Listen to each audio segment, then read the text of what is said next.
Welcome to FO Talks. I'm Peter Isackson, Fair Observer's Chief Strategy Officer.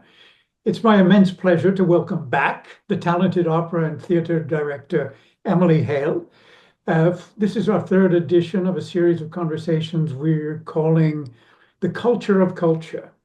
Our focus in this series has been on music theater and storytelling. Today we're going to explore what some might consider to be a total paradox, the role of silence in music. So, Emily, let me start with the paradox itself. People think of music as an activity focused on the production of organized, well-executed sound, which in their minds is the antithesis of the ambient silence we are surrounded by, or what at least we used to be surrounded by until modernity imposed on us a background of sound effects. But to ask the question, should we assume, as some people do, I mean, is it wrong to assume, as some people do, that music and silence are opposites? So is silence the negation of music and music the negation of silence? I think you're going to say no, but let's hear your... Otherwise, this conversation would be over quite soon, I think. Indeed, no, I think they are the condition of each other. And I think the kind of thing you describe, which is I would say Western perception that silence is the absence of something, is very much inscribed in our whole culture. I mean, if we look at like the Christian creation story, in the beginning was the Word, and the Word was the beginning of everything. Whereas if you, for example, look into Icelandic creation stories in the Edda, I'll read a little thing, the beginning of the Edda. Erst was the age when nothing was, nor sand, nor sea, nor chilling stream waves. Earth was not found, nor either heaven, a yawning gap, but grass was none. So in other creation stories, the nothing was the actual beginning of everything. Or if you look into, for example, Japanese culture, there is a word for the space between two things. If you have two objects, the word ma describes the space between things, whereas we would say here, or I would have said before, there's nothing. There is an actual word for the apparent nothingness. So I think to look at silence from this perspective is very, very interesting. And in both culture, literature, music, it opens an immense possibility of what silence and therefore music could be. Yes, I mean, I suppose you can go into the technical side and say there isn't a musical phrase that doesn't use silence. Yeah. For it to be a musical phrase, it means that there is silence after it and before it, and it's a kind of frame which is active in itself. That's one way of looking at it. But I'll throw out another metaphysical question. To try and reframe the way people make this radical distinction between music and silence. Would you agree, and I don't necessarily agree with it, I'm just throwing it out there to see whether it makes any sense. Could you say music is complex and silence is simple? Or would you want to say the opposite? No, I think for me, it's actually music and silence are almost the same in a certain way, because both require listening in order to be perceived. And I think the whole definition of silence itself is something that John Cage turned over completely.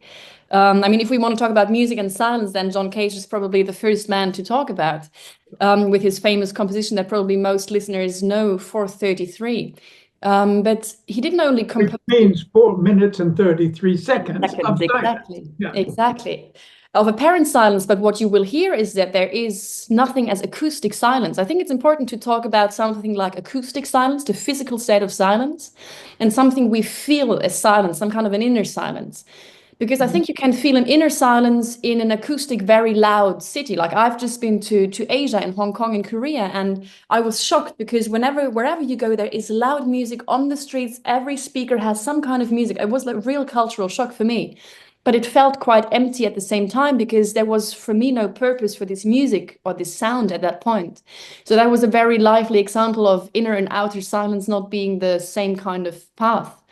And I think about this inner silence, so many people in like cultural history have tried to express their feelings of this inner silence. And there is this term of how we need to break the silence. And so there's all of these kind of descriptions of silence, which are completely independent of the, I would say, physical state of silence. And yeah, would you agree with that? Oh, yes, totally. But going back to your comment about Asia, about what you experienced in the streets of Hong Kong, I mean, that reminds me of my youth in California, where people had just discovered, I mean, we're talking about the 1950s and 60s, people had discovered that it was easier to sell things if you had some uninteresting music really in the background that was just keeping their brains occupied or something, their senses occupied in a way that they weren't even aware of. We called that muzak. And apparently that's a big thing in Asia now. I think so too. Yeah. But that's okay. So that's our commercial consumer society, and that makes me wonder about the John Cage piece, because obviously that was a shocker when it happened. It was a performance that lasted 4 minutes and 33 seconds. And of course, physically, how did it work? There was a pianist, and there was a few movements, I think 3 or 4 movements. And in between the movements, he would like actually close and open the piano again. But then during the movement, he's sitting there, or she, and waiting until the time is over to then start the next movement. And so there was no expected sound on the piano produced, but the actual sound the audience was confronted with was their own sounds, like which we would like if people cough in the audience, this was the performance, this is the piece that Cage wrote. It's not the sound coming from the piano. But and it's not even the sound sources that are important. It's the resonance and the echo and the random sounds. Exactly. Absolutely. The ambience. Yeah. And a bit this realization that there is nothing as acoustic silence. We would think, oh, if we shut up, there is silence. But no, there's always something if you give attention to it. And this piece did something to that, but it's connected to a long research period of Cage, and he wrote a lot about this. He had an experience at Harvard University where he went into an anechoic chamber, which is meant to be the quietest place on earth, basically. And he went in there, and even there he heard 2 tones, a high note and a low note. And he was asking the guy in this chamber, like, what is it? Why do I hear 2 notes when it's meant to be the silent place on earth? And he said, what you hear is your nervous system in operation and your blood circulation. Whether this is true or not, I don't know. I didn't do any scientific research on it, but it's an interesting perception to say, you know what, acoustic silence doesn't even exist in that sense. That's true. I mean, people who analyze the problem of tinnitus have. I mean, I've read things about. I've never suffered from tinnitus. No, me neither. My wife suffers from tinnitus, so that's why I'm somewhat curious about it. But they say that it's not reasonable to think that we should have silence. Yeah. That in fact we don't have silence because our bodily functions are actually producing something we don't interpret as sound because it's so permanent. Because the way our brain functions with the ear is to be for the lookout on things that are happening outside. Mm-hmm. But things are happening inside, and that's part of our system of processing sound. Absolutely. So it's to answer my own question, is music complex and silence simple? Silence is not simple, but I think you'll agree that music is complex, because as a producer of opera,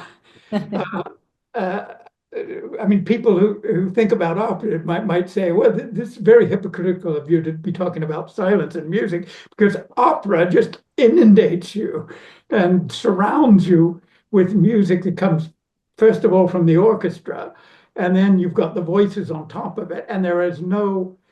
So tell me, is there an approach to understanding and integrating silence into an opera production? for me, it is absolutely crucial, because if you look closely in the scores, and therefore you really need the scores, you can't listen to a recording, you need the score. Composers often indicate when things should happen.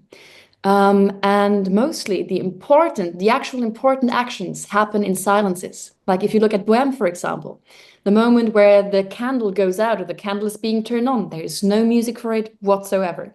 And I think this is very interesting that many composers in the history of opera put these crucial moments into silences because they don't want to find music for it, or because they want to give the attention to the scene. And I personally think that the actual art or performance of music happens in between the notes and not in the notes. Like for me, it's crucial, why does a piece of music even start and what happens in between? The music itself, it's there and it can be performed good and even better or moving or whatever. But for me, the moments in between the notes is where performance and connection happens. So I try to really think from a standpoint of silence. In my studies, I was writing an opera together with an Irish composer based on silence. So we did a whole opera based on all these questions of silence, and we were diving also into a lot of poetry, because in poetry, silence is even more present, also in a visual sense. I think actually it's quite interesting to look at silence in literature and at music, because in literature, in between words, there is basically nothing. So the only way to see the nothingness is the words. John Cage actually did a composition on that. It's called A Lecture on Nothing. And it's something that is written in like a 4/4 kind of rhythm. And he spaces the words out, and therefore you see the silence in between, and you also hear it when you perform it. It's a very interesting piece, Lecture on Nothing by John Cage. I'll look that up.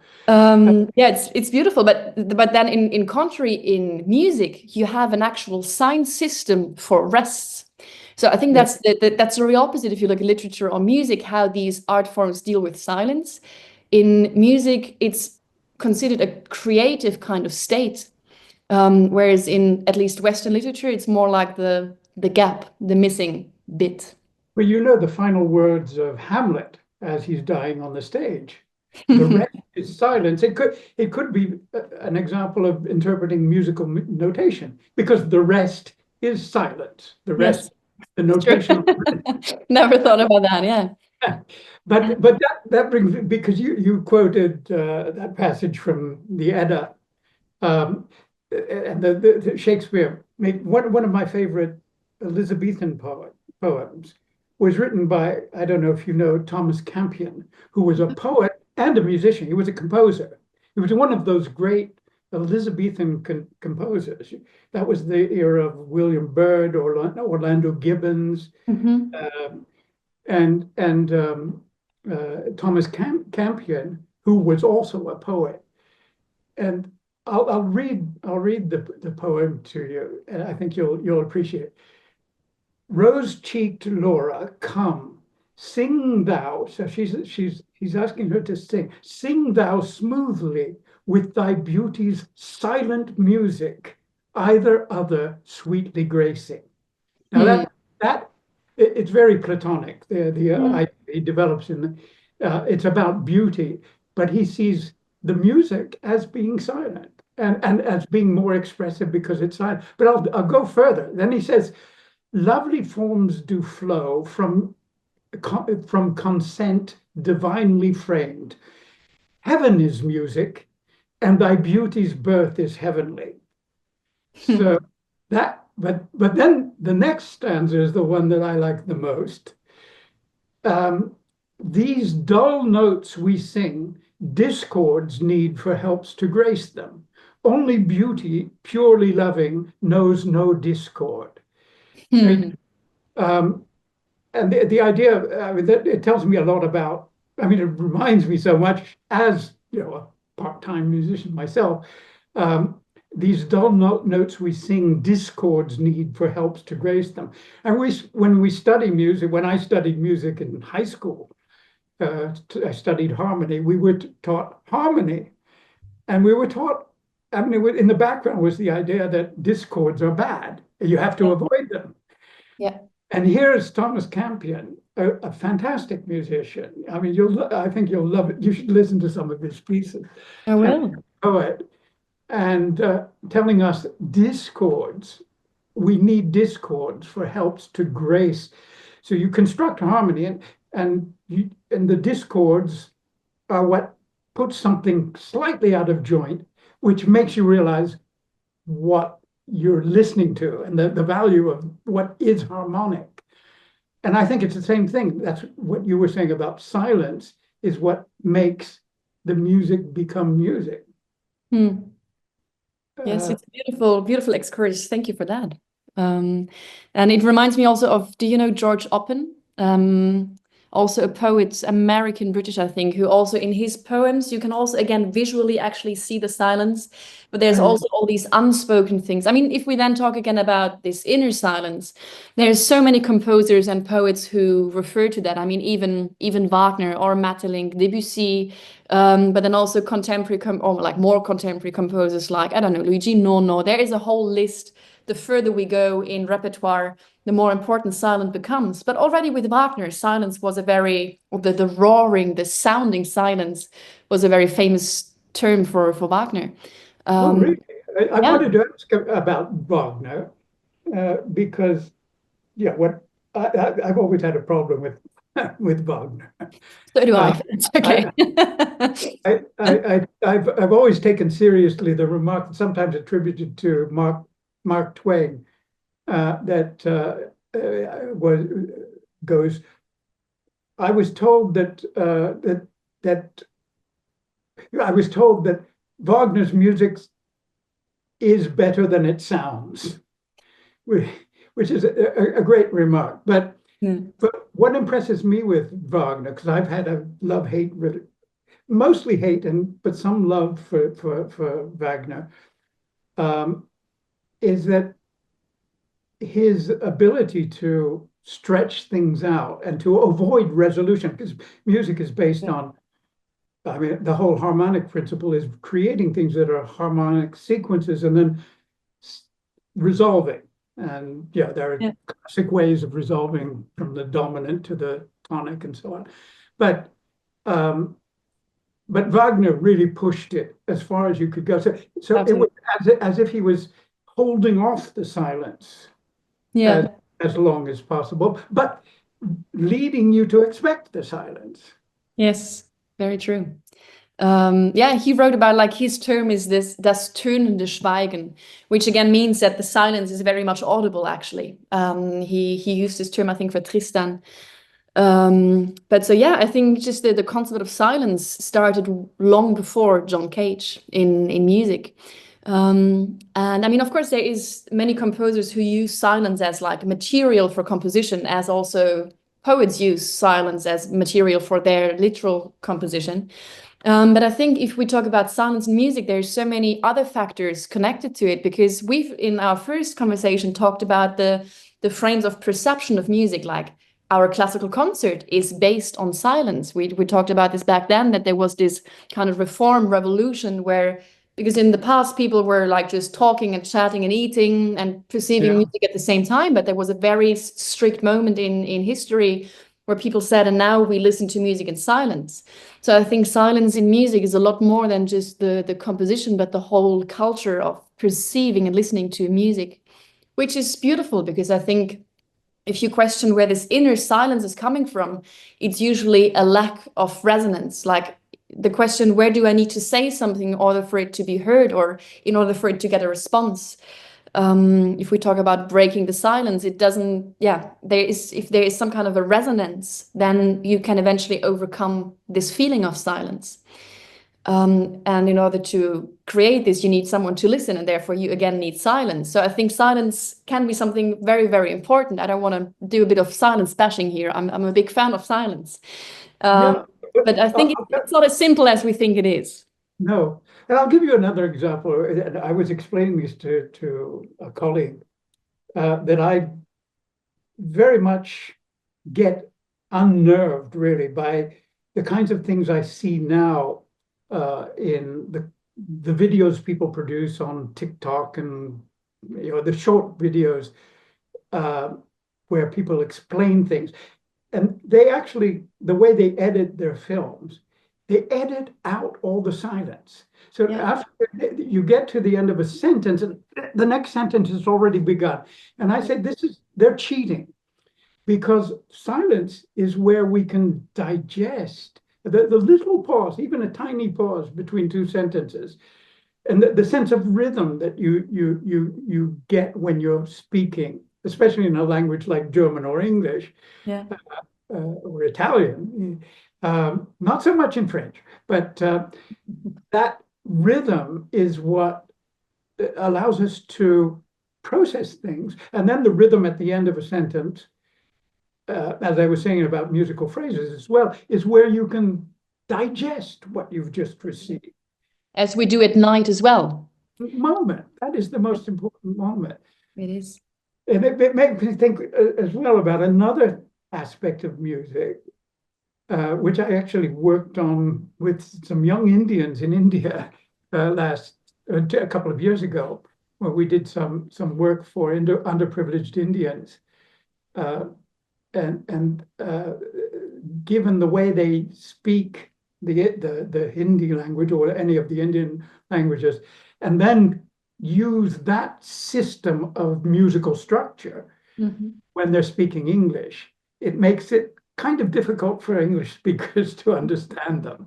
And one of the things I notice is that the Indian, at least their perception of English, and I haven't studied this in detail, they see the staccato aspect of English as being the thing to rely on. So what you get is a very staccato production of English, whereas English also, even though it is a stressed language, it's legato, and and that's why in English, in contrast to the other European languages, the vowels are relaxed, which means that it's very difficult to distinguish the vowels in English, which makes the consonants more important. So it is staccato, but the legato is what gives the legato moment between the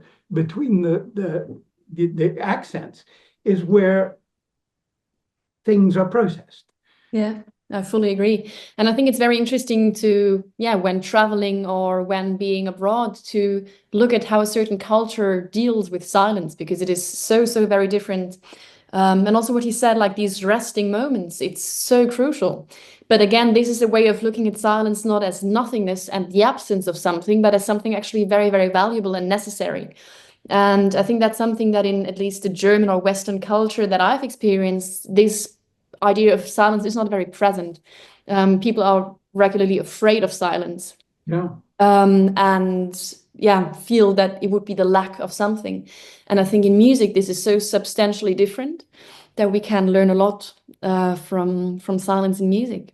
Yeah, so the message, I think, is that silence is getting bad press, and that's a direction our culture has taken, which is highly regrettable. But also something I think that has been there from Christianity on. Like, again, in the beginning was the word. Like that's how the Western culture, also from a religious perspective, was designed, one could say. Like the content of silence in this Western kind of culture is just very different. And I think not very healthy necessarily. There was something else you wanted, I think, to talk about. Degenerate music, and I was wondering, because you tested that. Right. I completely forgot about that. And I didn't get the connection with silence. If we again look at music as a broader thing than just one piece, then of course we can look at the performance aspect, as we just did a little bit, or the aspect of perceiving music, but then also at the aspect of repertoire and what is being kept in repertoire and what isn't.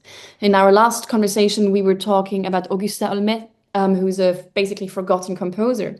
Like this apparent silence of, for example, female composers or whatever, or also pieces and works of music that were destroyed in like the 30s in Germany and then are now slowly being rediscovered.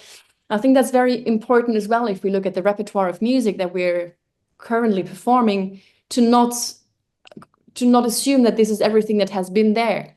Like if we would look at things that are there as something that is just referring to what is not there, we would have a lot broader perspective on the world and on the musical repertoire. Because next to Mahler were many, many composers in his time that are not being performed anymore, maybe for a reason, maybe not. But I think maybe that's what I honestly forgot I mentioned it, but now that you say it, I think it's a way of looking at repertoire and what do we play, what do we not. What is degenerate music? Is that, I mean, I think, you know, the Nazis had their idea about. Exactly. That's what I was referring to, because of course me growing up in Germany, that's the most discussed kind of part of history.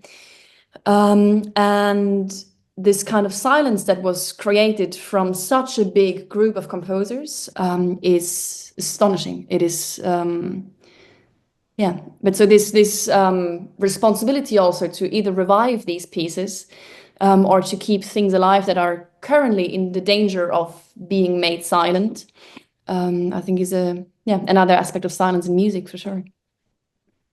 And what about the unspeakable? That's another yes that we think about.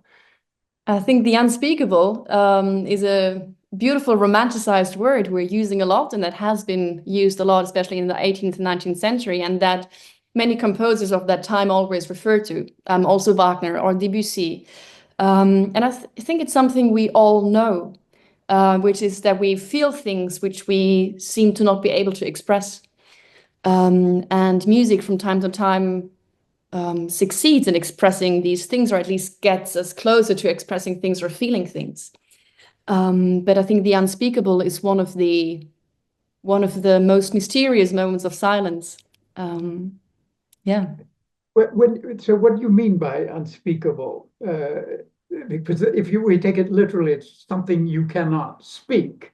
And there must be a reason for not speaking it. So are we reflecting about the reason for not speaking it?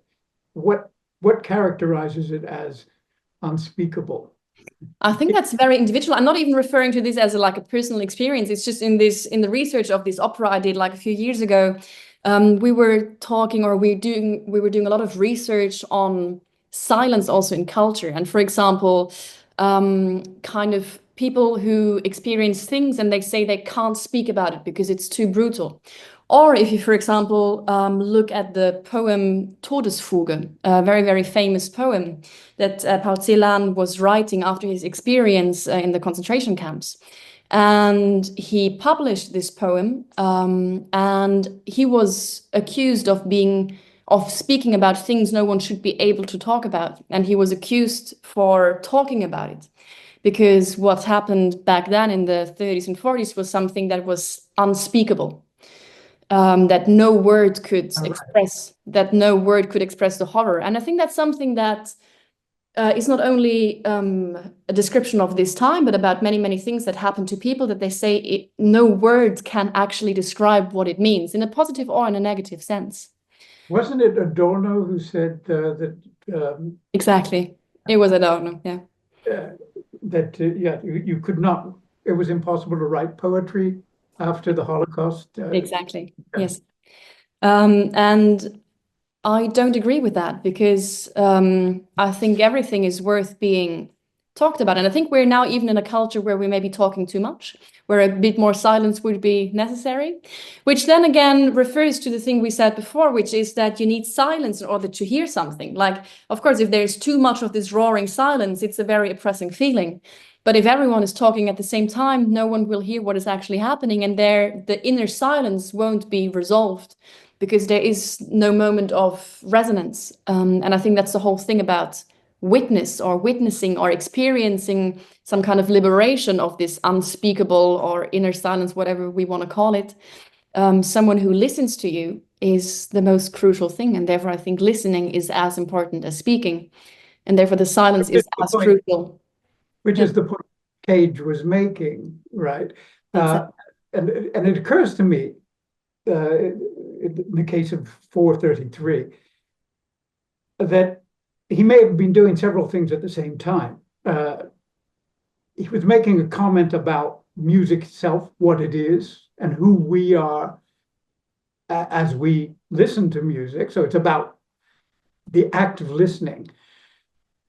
I think he was probably making a point, and you'll be able to say more about this than I, about composition, what this says about the notion of composition. For example, does a musician, a composer, actually compose, or does the music compose itself? That's another type of question, but where does musical inspiration come from? Does it come from the mind of the computer, of the computer in the mind of the composer? Yeah. Or does it come from some source, some collective source? And I tend to believe that music always comes from a tradition and different traditions, and then it's crystallized in some way by the composer. But it's done because silence has also intervened. Otherwise, it would be pure imitation. Absolutely.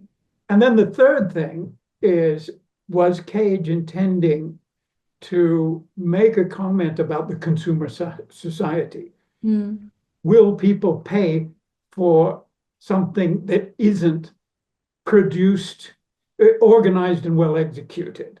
Which we pay, everything has a value in terms of what kind of effort went into it and what kind of marketing and branding we can do with it. So I expect, I don't know whether Cage was a social critic or a critic of the consumer society, but I expect that there's that dimension to it as well. I think so, absolutely. And two things I want to say about that is that the kind of thing you describe also with the listening and responding, I mean, if we look at jazz, and you're the specialist in that one, that's the only way how jazz could even possibly work. If we don't have a kind of written composition, if we look outside the classical repertoire of music, most other forms or genres of music can only work by silence and people listening and responding. And then the other thing you said about like this marketing kind of aspect, almost, we're now in a time where meditation becomes very popular, or these kind of silence camps where you go in order to not talk for a few days. And this again is being, I think, very much popular on the market. So it's an interesting change in time, which I think can be something very good, something very productive. But it's also dangerous because, again, this silence becomes something to be, a part of marketing or something. Well, I think we've pretty much used up our allotted time. We have. And I'm sure I could go on, we could both go on for quite a long time about this. And I think the message because we were talking about marketing at the end of it, the message is we need to better brand silence so that people can buy into it. Yeah. As you said, the rest is silence. So exactly. Let Hamlet have the last word.